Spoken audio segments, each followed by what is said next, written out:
आज मैं आपको एक ऐसी जंग की कहानी सुनाने वाला हूँ जहाँ मौत हर कोने में छुपी हुई है, बर्फ से ढकी हुई जमीन, दुश्मन हर तरफ और जिंदा बचना लगभग नामुमकिन है। लेकिन इस जंग के बीच एक नाम सबको डरा रहा है, रेड घोस्ट। कोई कहता है वो एक इंसान है तो कोई मानता है कि वो सिर्फ एक कहानी है। लेकिन जब दुश्मन एक एक करके गिरने लगते हैं तब सबको यकीन हो जाता है कि रेड घोस्ट सिर्फ एक नाम नहीं, एक खौफ है। चलिए शुरू करते हैं आज की फिल्म द रेड घोस्ट 2019 की पूरी कहानी। शुरुआत में नाजी सैनिक एक आदमी और उसकी छोटी बेटी को बंधक बनाए हुए होते हैं। उन्हें शक होता है कि दोनों सोवियत जासूस हैं, लेकिन आदमी बार बार कहता है कि वह और उसकी बेटी सिर्फ आम नागरिक हैं और उनका इससे कोई लेना देना नहीं है। वह सैनिकों से उन्हें छोड़ने की गुहार लगाता है, लेकिन नाजी कमांडर उसकी बात पर विश्वास नहीं करता। वह फांसी देने का आदेश दे देता है। जैसे ही फांसी होने वाली होती है, अचानक दूर से गोलियां चलती हैं और कई नाजी सैनिक गिर जाते हैं।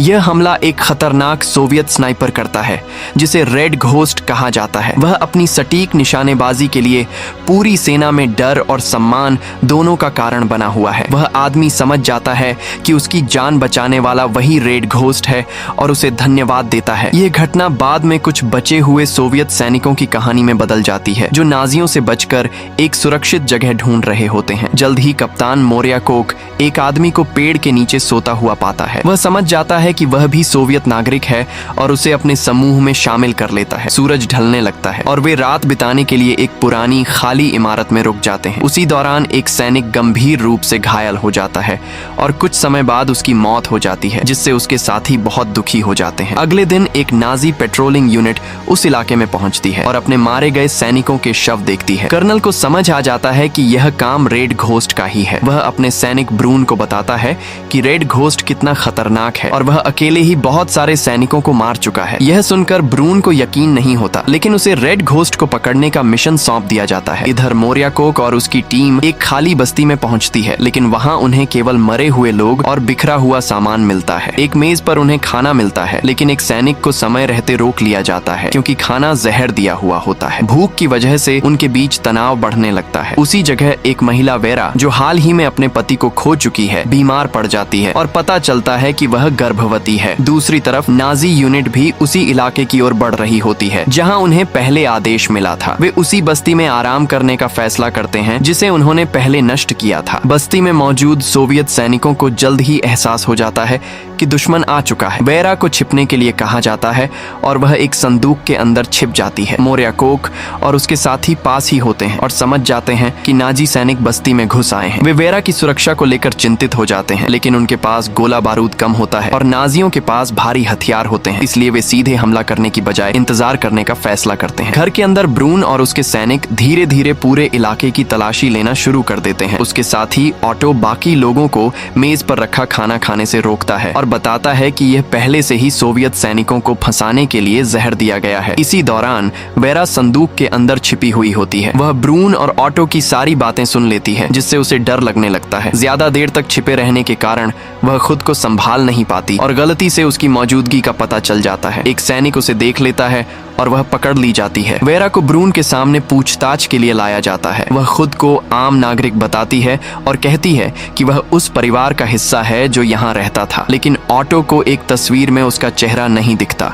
जिससे शक और बढ़ जाता है। जांच में उसके पास से सैन्य वर्दी और पहचान पत्र मिल जाते हैं। अब यह साफ हो जाता है कि वह एक सोवियत सैनिक है। ब्रून गुस्से में ऑटो को उसे बाहर ले जाने का आदेश देता है। दूर से मोर्याकोक और उसकी टीम यह सब देख लेते हैं। जैसे ही उन्हें वेरा के खतरे का पता चलता है, वह तुरंत अपने सैनिकों को हमला करने का आदेश देता है। वे चुपचाप नाजी गार्ड्स पर हमला शुरू कर देते हैं और एक एक करके उन्हें खत्म कर देते हैं। उसी समय वेरा को ऑटो और एक अन्य सैनिक बाहर ले जा रहे होते हैं, लेकिन तभी अचानक गोलियां चलती हैं और दोनों सैनिक मारे जाते हैं। ये हमला रेड घोस्ट करता है। इसे देखकर सोवियत सैनिक भी तुरंत लड़ाई में शामिल हो जाते हैं। दोनों सेनाओं के बीच जोरदार गोलीबारी शुरू हो जाती है, जिससे वेरा को भागकर सुरक्षित जगह छिपने का मौका मिल जाता है। इधर ब्रून, जो स्नान करने की तैयारी में था, अचानक लड़ाई के बीच बाथरूम में फंस जाता है। वह पूरी तरह अकेला रह जाता है और बाहर निकलने का कोई रास्ता नहीं होता, इसलिए वह वहीं छिपने को मजबूर हो जाता है। दूसरी तरफ ऑटो के पैर में गोली लग जाती है और वह गिर पड़ता है, लेकिन वह अभी भी सांस ले रहा होता है, इसलिए वह खुद को मृत दिखाने का नाटक करता है। अब मैदान में सिर्फ ब्रून और ऑटो बचे होते हैं और दोनों ही अलग अलग जगहों पर फंसे हुए हैं। ब्रून पूरी तरह अकेला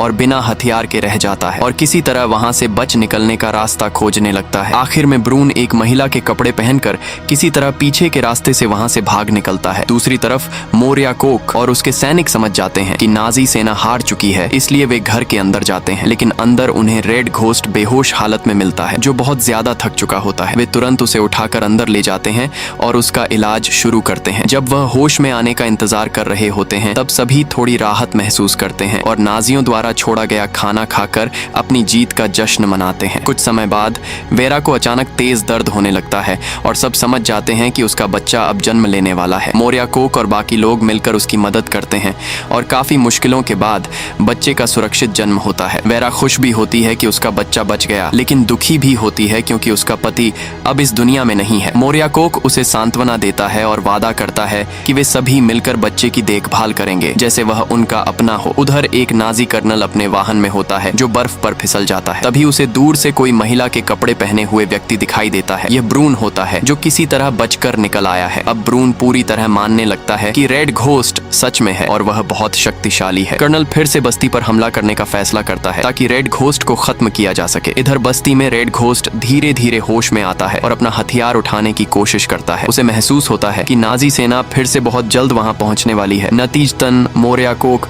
और उसके लोग एक और लड़ाई के लिए तैयार हो जाते हैं। कुछ समय बाद नाजी सेना कर्नल की कमान में वहां पहुंच जाती है। ब्रून भी उनके साथ होता है और अब फिर से अपनी सैन्य वर्दी पहन चुका होता है। दोनों तरफ से हमले की तैयारी होती है और कर्नल तथा ब्रून बर्फ के ढेर के पीछे छिपकर इंतजार करते हैं। थोड़ी देर में भयंकर लड़ाई शुरू हो जाती है और पूरे इलाके में धमाके होने लगते हैं। इसी अफरा तफरी के बीच वेरा अपने रोते हुए बच्चे को लेकर छिपी होती है और उसे शांत करने की कोशिश करती है। उधर रेड घोस्ट लगातार नाजी सैनिकों पर दूर से हमला करता रहता है और उन्हें एक एक करके गिराता जाता है। यह देखकर ब्रून कर्नल से अनुमति मांगता है कि वह खुद रेड घोस्ट को खत्म करेगा। कर्नल उसे अनुमति दे देता है। ब्रून युद्ध के मैदान में उतर जाता है, लेकिन थोड़ी देर बाद कर्नल और उसका एक सैनिक पीछे रह जाते हैं। तभी अचानक उनके पास एक ग्रेनेड आकर गिरता है। उसी समय रेड घोस्ट सामने आता है और हमला करके कर्नल को मार देता है। अब कमान ब्रून के हाथ में आ जाती है और वह अपने सैनिकों को हमला जारी रखने का आदेश देता है। शुरुआत में मोरिया कोक की सेना थोड़ी बढ़त हासिल करती है, लेकिन जैसे जैसे उनका गोला बारूद खत्म होने लगता है, वे कमजोर पड़ने लगते हैं। धीरे धीरे उनके साथी एक एक करके गिर जाते हैं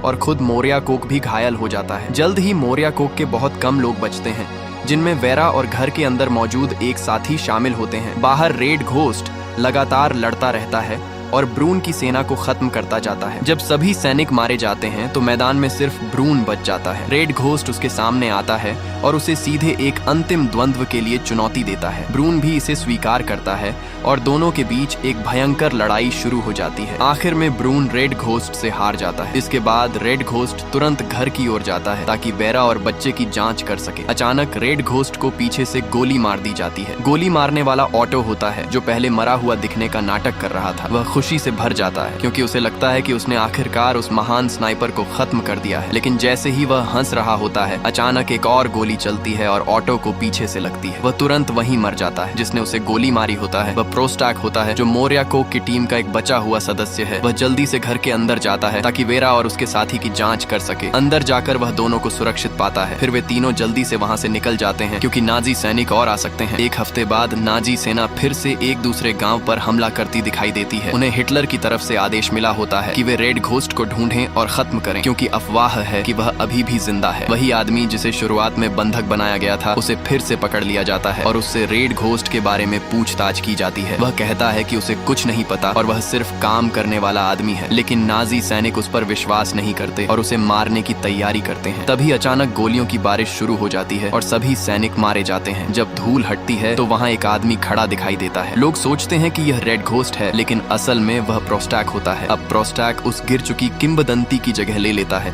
और कसम खाता है कि वह हजारों नाजी सैनिकों को खत्म करेगा। इसके बाद लोग उसे एक नया नाम देते हैं, ब्लैक घोस्ट। कहानी का संदेश ये है कि अगर गलत लोगों से टकराओ तो कोई और तुम्हारी कहानी और पहचान छीन सकता है, जबकि तुम सब कुछ खो देते हो। अगर आपको यह वीडियो पसंद आया हो तो वीडियो को लाइक जरूर करें और ऐसे ही मजेदार और दिलचस्प वीडियो देखने के लिए हमारे चैनल को सब्सक्राइब कर लें। साथ ही बेल आइकन को भी दबा